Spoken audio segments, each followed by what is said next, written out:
Now I would like to invite the first speaker.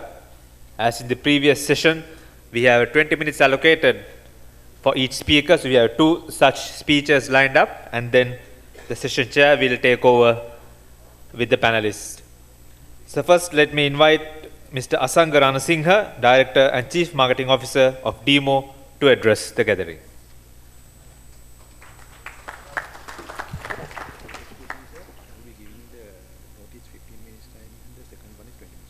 A very good morning. Some familiar faces, Dr. Josie, President, and the office bearers of the CPM, and all other friends.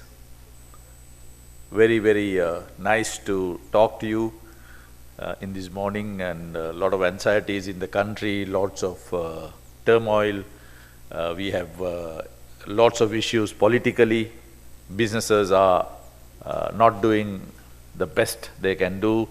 So in this situation, I thought, with my experience in multinationals and in locals, let's talk a little bit about some basics and some different or innovative ways of looking at strategy. You know, strategy is a word that is very loosely used. It's used in places where it should not be used. Whenever we want to do something, whenever we want to improve something, we always say we must have a strategy for that. So it has become almost colloquial. Strategy has a much broader and a deeper meaning than it is current use. Its intended use is very different to what we use the word for now. And therefore, the whole practices, the whole thinking, what leadership does, what the teams do, all that has got blurred. And we are in this mess, in this business world, because we don't understand strategy and we don't act as per the teaching of strategy. So, if I can get this on screen, first of all, the very, very basic question which we sometimes don't ask: what is strategy? What is strategy? Just think 2 minutes, what is strategy? Lots of us think about strategies making improvements. Making improvements is our day job. We need to do that. There's nobody saying that we shouldn't do that. We must always improve what we did yesterday. Today we must improve that. That we would like to call operational effectiveness. Doing things more effectively or more efficiently. That is something that we need to do every day. That is not strategy. That is not strategy. Doing things better than what you did yesterday, we are paid for that. That's our job. That's our daily routine. Otherwise, what is the purpose of having us? If we do the same thing that you did yesterday, if you continue to do the same thing over and over again, then what is the purpose of having us? So strategy is not operational effectiveness. There are lots of management tools we talk about these days: total quality management, outsourcing, total productive maintenance, 5S. These are all management tools and techniques. These are all tools and techniques to improve our operations, how we do business. This is not strategy. These are decisions leaders, managers, organizations take to improve certain techniques. We must do all this. We must do all this. But everybody can do this. You implement a TQM program, you implement a 5S program, 6 Sigma program, all books written on this. There are consultants, companies, they all will come and do it. So what is available for one company is available to all the companies. So therefore it cannot be strategy. That is operational effectiveness. Improvements. So operational effectiveness, doing things better, is necessary, but not sufficient. Not sufficient. In this world where the whole world is connected, it's becoming smaller and smaller, our customers are becoming savvy, The rivalry among competitors are becoming intense. Improvements are necessary, but not sufficient. So constant improvement in operational effectiveness is necessary to achieve superior profitability. You have to create value. Constant value has to be created. You have to be better than your rivals. So that is something we need to do every day. But more benchmarking you do, that company is doing better than that, so therefore go and benchmark that company. We become look-alike. More benchmarking we do, more we look alike. We become more like the other company. Nothing distinctive. So, more we do things in terms of improvements, more we outsource. The outsourcing company becomes better and better at accepting our jobs, and then we become so generic.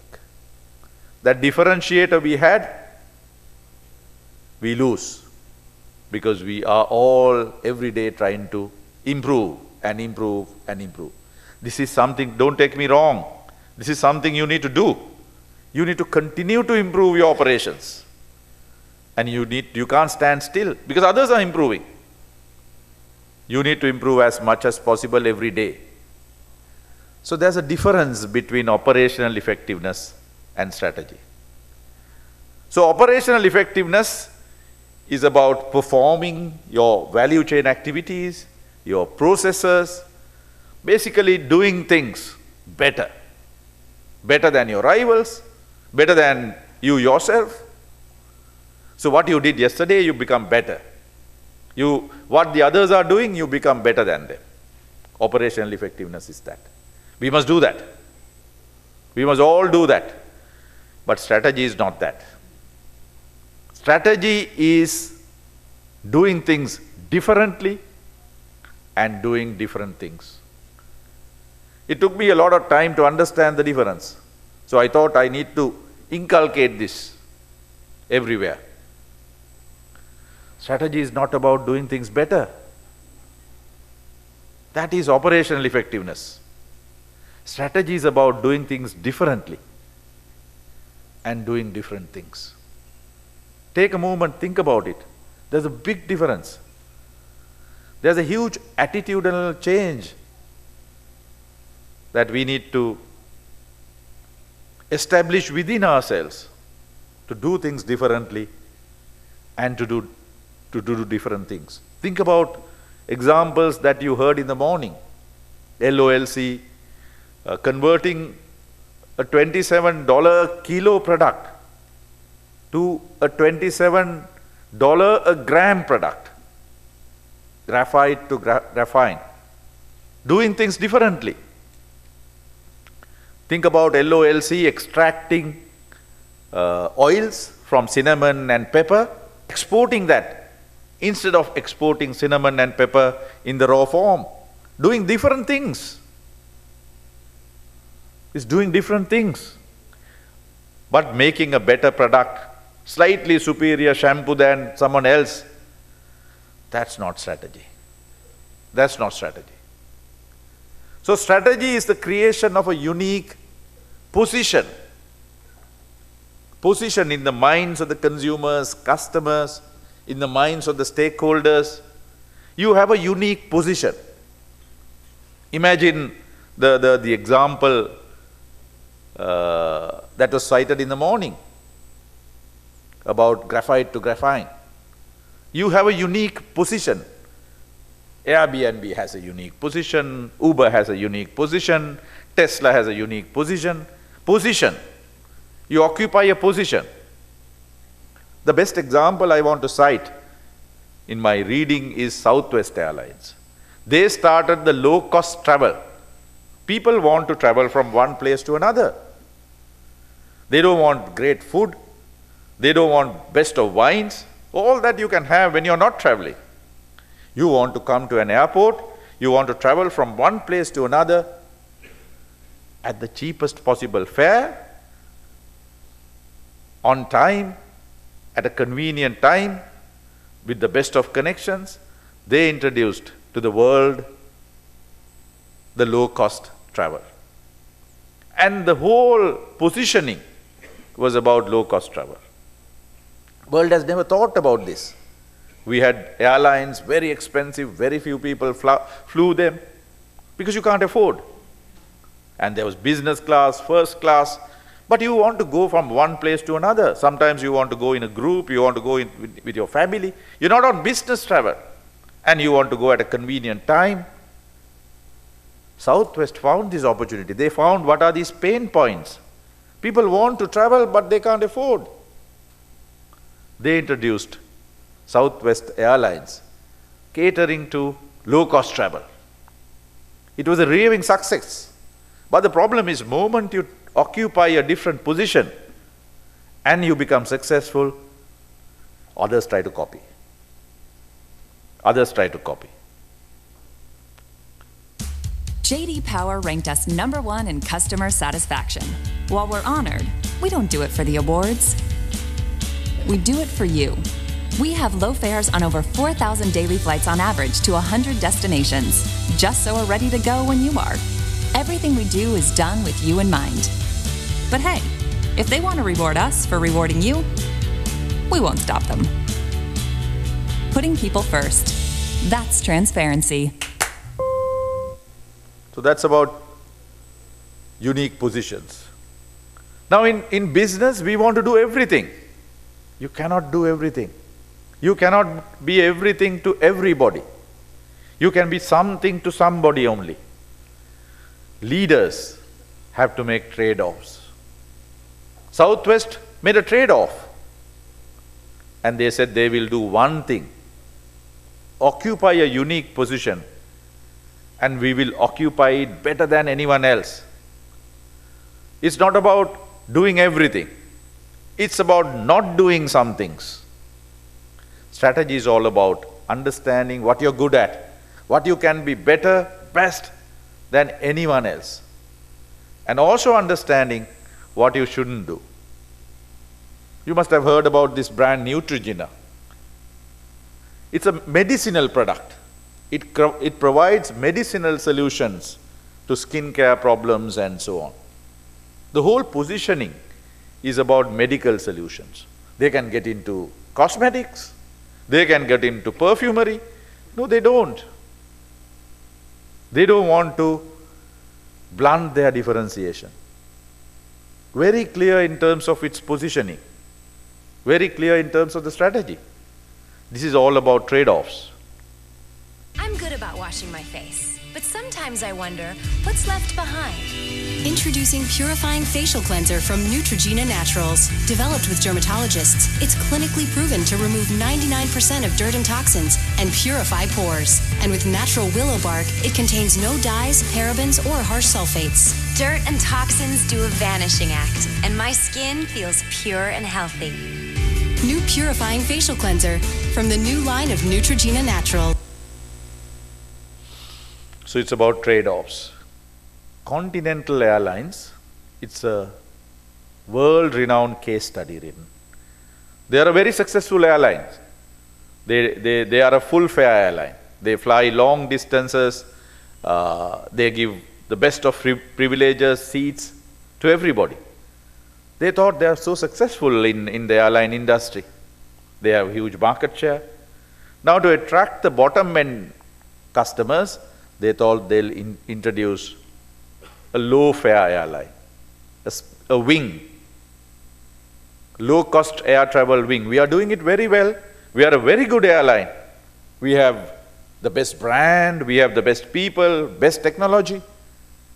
So if Southwest could do it, we can also do it. So this is the and strategy.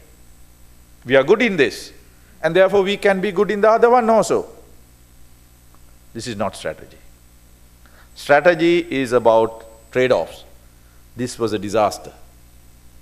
Didn't work, because you can't be both. You can't be the best of the full-fare airline, full-frills airline, and try to be the best in terms of low fare. Think about ourselves. We say yes to everything today. I have done that in my career. I want to do everything. Very, very difficult to say no, because it's very tempting. And we want to do everything to please a lot of people. We don't say no as leaders. That is completely against strategy. Strategy simply is about a unique position. Now, moment you say that I am going to occupy a unique position, you can't be everywhere. You have to make trade-offs.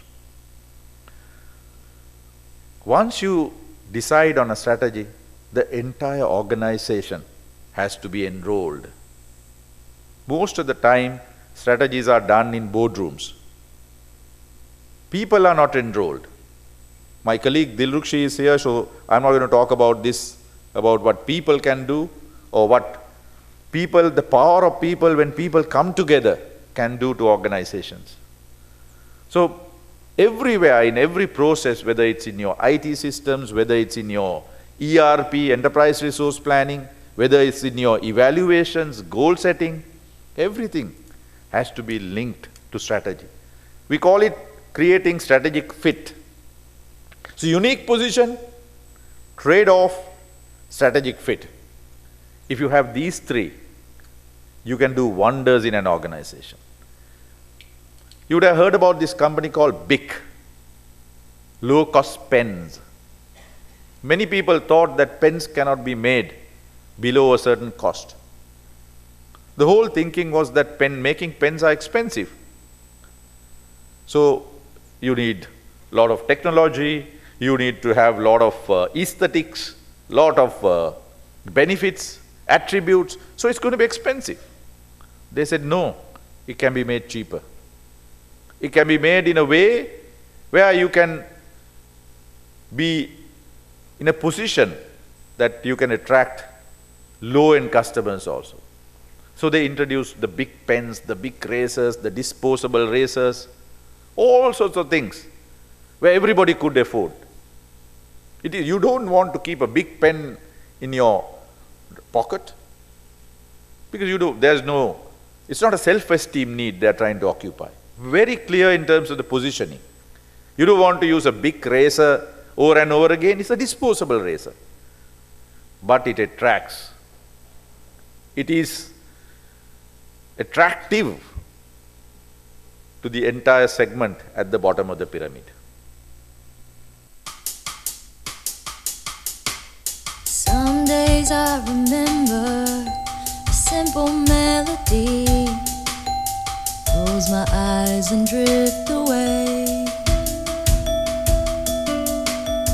Girl, a boy, a sunset running through my dreams. Days like these are worth the living. These days I keep on turning. These fires I keep on burning. On and on. On and on. Never need a reason. Never need a rhyme. Even when the season's changing all around, rearranging, I could never be the same. Wouldn't want to anyways.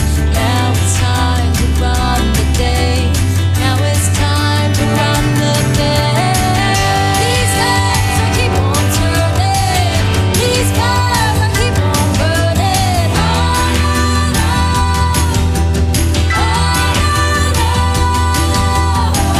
These days I keep on turning. These fires I keep on burning. On and on. On and on.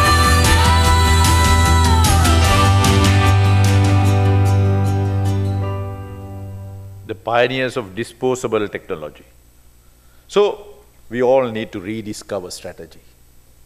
We as the leaders of Sri Lanka, we as the leaders of businesses, we need to rediscover strategy. So we must get out of this mindset and we must choose. We must learn to choose. This failure to choose is a big problem for us. Everything in life, we must learn to choose. We need to grow as businesses. Every day, we are under pressure to grow. But to grow, we should not do wrong things. Now most companies, when you want to grow, you get into this, you get into that. We at DIMO now, we are looking at some of the businesses that we have got into, and we are asking ourselves, why did we get into this business? All done with good intentions. Nobody does things with bad intentions. All done to grow. To grow, we introduce a variant. We get into a new category. We get into a new market because others have got in. Oh, if he could do it, I can also do. So I also do. You become an also ran. That is not strategy. Strategy is about a unique position. Strategy is about trade-off. Strategy is about creating a fit in the organization. Can you create that fit with the culture you have? Then don't do it. Profitable growth. These are all good words that we hear every day. To deliver profitable growth, we do all sorts of things in the organization. We do wrong things. We cut innovation budgets. We cut marketing expenditure. We cut training and development. We reduce people. We look at outsourcing without knowing what our strategy is. First is about strategy. What is the unique position? Then it's about what are the trade-offs? What is it that we should do? And what is it that we shouldn't do? And can we create the fit? Do we have the core competencies? You must have heard about it. We can't be everything. Now some companies think Airbnb is so successful. It's just an app. So we can do it. Uber is just an app. But we don't know what is behind the core competencies Uber has developed to become such a profitable, not really profitable, but a strong force in the world. And the role of leadership. I think the panel will elaborate this. Leaders need to understand what is leadership. Often we don't understand this. Often we think leadership is about doing things better. Leadership is about shouting at people. Leadership is about getting rid of people. Leadership is very different. It's about inspiring people, influencing people. It's about enrolling people. It's about crafting a strategy. It's about making sure that the strategy gets executed. You find most of the time you have good strategies. I'll show you a video at the end. Lots of companies have strategies. If you ask companies, do you have a strategy? They say, yeah, of course we have a strategy. The strategy itself is wrong. Though you have a good strategy, sometimes you have a good strategy, you can't execute it. Why? Because you have not enrolled the people. So the role of leadership has never become as important as it is today. It's very, very important. Strategy and leadership go hand in hand. If there are no leaders, you can't craft a strategy. If the leadership has not enrolled the people, you can't execute the strategy. So leadership becomes so important to craft as well as to execute. So how do we get strategy execution right? Most of the time, this is where companies fail. Execution is something that we're not very good at. Sometimes we can craft a strategy because strategies are available, there are successful stories. A lot of companies, you work with consultants, they come and tell you this is how to do strategy, look at your value drivers, look at your key challenges, look at your must-win battles. Those words come and we love those words. And we get the entire organization to fill these forms and forms and forms, and you end up with big book reports. And the book report is forgotten. And then you do things as and when things come. So, ask yourself, do we have the right strategy? Do we have the right strategy? Do we have, in the strategy, have we occupied a position? In the strategy, have we made trade-offs. So, get your project management skills, and finally, strategy is about making it a real initiative. I have a very short 2-minute video for you to have, and then I'll wind up. When you learn that over 70% of corporate strategic initiatives are never successfully implemented, it's reasonable to ask whether it makes any sense to strategize at all. If we're so consistently bad at it, why bother? As a professor of organizational behavior, I've carefully looked at the ways that companies succeed and fail when it comes to putting strategy into action. The good news is that strategy isn't doomed to failure if you take some basic steps. The first key to success is asking a question that is so basic that many companies never ask it. Do you have the right strategy?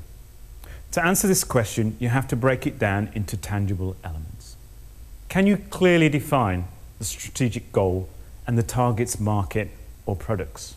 Are your company's internal structure, activities and commitments aligned to support your strategy's goal? If you answer no, you need to rethink its plan. It's the foundation upon which everything is built, so you have to get it right. Your strategy should be created with a fair and open process. Otherwise, you risk the situation that Air France faced. Senior executives announced to its unionized workforce that to save the airline, it would have to lay off 2,000 people, institute a pay freeze. The unions went on strike and general mayhem ensued. But when the company sent a middle-ranking civil servant to poll the same union members on what they thought should be done, surprisingly, workers laid off 3,000, instituted a longer pay freeze and boosted productivity. The changes passed a union vote. What this illustrates is once a problem is identified, a solution created and vetted through a fair process, it is more likely to get buy-in. Once you've got the strategy right and the people on board, your project management techniques need to be rolled out to make it work. Don't leave it to executives throughout your company to create their own implementation plan. Set up cross-functional project teams, create actionable milestones and key performance indicators, track your progress against them, issue reports to key stakeholders, and hold people accountable to sticking to a plan. If you don't treat execution as a real initiative, your company won't take it seriously enough to make the changes and sacrifices required. In sum, strategies don't form or implement themselves. People will resist change. But by embracing these ideas, you have a much better chance of making your strategy work. So thank you very much. I hope I was able to get you to think slightly differently. So strategy is all about deliberately choosing different sets of activities or doing different things. Thank you very much.